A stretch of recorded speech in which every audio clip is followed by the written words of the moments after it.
विधानसभा चुनाव को लेकर एनडीए में सीट शेयरिंग पर जारी विवाद खत्म होने के संकेत हैं। नित्यानंद राय के साथ बातचीत के बाद चिराग पासवान ने कहा है कि बातचीत बहुत सकारात्मक रही है और जल्द ही सीटों का ऐलान हो जाएगा। जहां मेरे प्रधानमंत्री हैं, वहां मुझे मेरे सम्मान की चिंता नहीं है।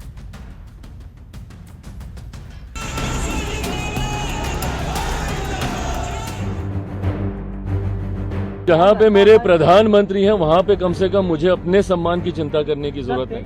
आखिरकार चिराग पासवान की बीजेपी के साथ सीट शेयरिंग की डील करीब करीब डन हो गई। ये दावा है एलजेपी रामविलास के राष्ट्रीय अध्यक्ष और मोदी कैबिनेट में केंद्रीय मंत्री चिराग पासवान का। मैं जानता हूँ कि आप सब सिर्फ घोषणा का इंतजार कर रहे हैं, वो भी जल्द हो जाएगी। सकारात्मक, बहुत ही सकारात्मक रूप से बातचीत हुई है। ये वही चिराग हैं जिसके साथ पिछले कई दिनों से एनडीए में मान मनव्वल का दौर चल रहा था, पर अब बातचीत बन चुकी है। ये बताने के लिए चिराग के चेहरे की चमक काफी है, जिनके फेस पर तनाव कम और तेज ज्यादा दिख रहा है। गुरुवार के दिन केंद्रीय गृह राज्य मंत्री नित्यानंद राय 2 बार मिले। रात में बीजेपी के चुनाव प्रभारी धर्मेंद्र प्रधान चिराग से मिले और शुक्रवार की सुबह फिर नित्यानंद राय और चिराग पासवान की मुलाकात हुई। और उसके बाद चिराग के साथ साथ नित्यानंद राय ने भी ये साफ कर दिया कि एनडीए में सीट बंटवारे पर सहमति बन चुकी है और अब बस ऐलान बाकी है।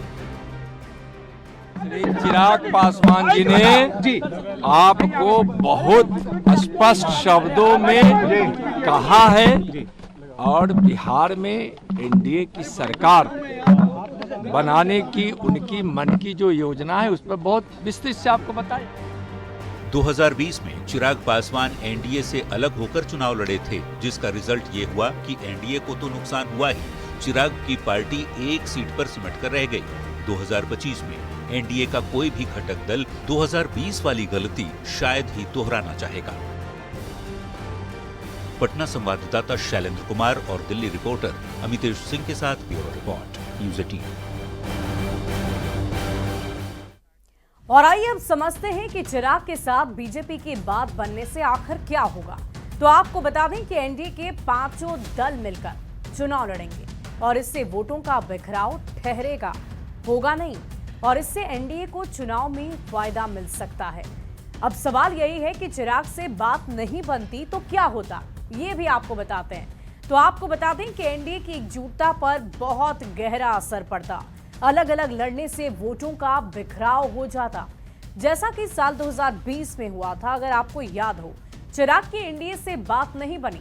चिराग पासवान की पार्टी अकेले ही रणभूमि में उतर पड़ी, चुनाव लड़ी और साथ ही साथ 2020 में बीजेपी, जेडीयू, हम और वीआईपी एक साथ लड़े, जबकि एलजेपी ने अकेले 135 सीट पर अपने उम्मीदवारों को उतारा था।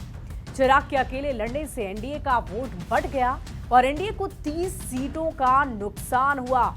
सबसे ज्यादा नुकसान तो जनता दल यूनाइटेड यानी कि बिहार के मुख्यमंत्री नीतीश कुमार की पार्टी को हो गया, जबकि चिराग की पार्टी एक ही सीट पर सिमट कर रह गई। चिराग के अलग लड़ने से बीजेपी की अगर हम बात कर ले तो बीजेपी को भी 30 सीटों का नुकसान हुआ। इसमें अकेले बीजेपी को 25 सीट का नुकसान झेलना पड़ गया। बीजेपी को 1 सीट का नुकसान हुआ, जबकि वीआईपी यानी कि विकासशील इंसान पार्टी या मुकेश सहनी की पार्टी को 4 सीटों का नुकसान हुआ। लेकिन अगर 2020 में चिराग एनडीए में होते तो क्या होता, ये भी आपको बताते हैं। देखिए, वोट परसेंटेज बढ़कर 40.51% हो जाता, क्योंकि एनडीए को 34.85% वोट मिले थे, जबकि चिराग की पार्टी को 5.66% वोट मिले। तो दोनों को अगर हम जोड़ देंगे तो 40.51% वोट हो जाता है, यानी कि साथ लड़ने से वोटों का आंकड़ा, उसका परसेंटेज बढ़ता है। चलिए बढ़ते हैं अगली खबर की ओर। आज यानी 10 अक्टूबर से बिहार विधानसभा चुनाव के पहले फेज के नॉमिनेशन की प्रक्रिया अब शुरू हो गई है। एनडीए में सीटों के बंटवारे पर चल रही बातचीत अब निर्णायक मोड़ पर पहुंच गई है। माना जा रहा है कि कल यानी कि 11 तारीख को एनडीए में सीट शेयरिंग के साथ साथ सभी सीटों पर उम्मीदवार के नामों का ऐलान कर दिया जाएगा। सब कुछ बढ़िया है, ठीक है, सीटों को लेकर जो मामला पता था वो हो गया। कोई फंसा नहीं था, सब हो गया ठीक ठाक। बिहार में चुनाव की हलचल के बीच सियासी गलियारे से आई इन दो तस्वीरों को देखिए। एक दिल्ली की है तो दूसरी पटना की। दिल्ली में चिराग पासवान और बीजेपी नेता नित्यानंद राय मुस्कुराते हुए मीडिया के कैमरों के सामने आए, तो पटना में डिप्टी सीएम सम्राट चौधरी के घर बीजेपी और जेडीयू के नेताओं की बैठक खुशनुमा माहौल में हुई। करीब 45 मिनट तक धर्मेंद्र प्रधान, ललन सिंह, सम्राट चौधरी, विजय चौधरी, संजय झा और विनोद तावड़े ने सीट शेयरिंग को लेकर महामंथन किया। माना जा रहा है कि चिराग के साथ सीटों की डील पर भी बंद कमरे में चर्चा हुई। वहीं उपेंद्र कुशवाहा के घर मुलाकात के बाद विनोद तावड़े ने भी दावा किया कि एनडीए में ऑल इज वेल की स्थिति है। सब कुछ बढ़िया है, ठीक है, सीटों को लेकर जो मामला पता था वो हो गया। कोई फंसा नहीं था, सब हो गया ठीक ठाक। एनडीए के बड़े नेताओं का दावा है कि सीट बंटवारे का ऐलान जल्द किया जा सकता है। बीजेपी और जेडीयू सहयोगियों के साथ साझा ऐलान की तैयारी में है। बीजेपी के साथ कई राउंड की बैठक के बाद हिंदुस्तानी अवाम मोर्चा के अध्यक्ष संतोष कुमार सुमन भी यही संकेत दे रहे हैं कि बहुत जल्द सीट शेयरिंग की तस्वीर साफ हो जाएगी। बातें जब होती है तो थोड़ा समय लगता ही है और हम समझते हैं देरी नहीं हुआ है। आज से नॉमिनेशन की शुरुआत हुई है और हम लोग भी 1 से 2 दिनों में सब करके सारे कैंडिडेट की घोषणा कर देंगे। सत्ताधारी एनडीए गठबंधन के नेताओं के बयान से यही लग रहा है कि सहयोगियों के साथ सीट बंटवारे पर अंतिम सहमति बन गई है। गुत्थी सुलझाने के बाद इंतजार इस बात का है कि एनडीए में कौन सी पार्टी इकाई के अंक में, कौन सा दल दहाई के आंकड़े में और कौन सी पार्टी तिहाई के नंबर के साथ चुनाव मैदान में उतरेगी। पटना संवाददाता शैलेंद्र कुमार और दिल्ली रिपोर्टर अमितेश सिंह के साथ ब्यूरो रिपोर्ट, न्यूज़ 18।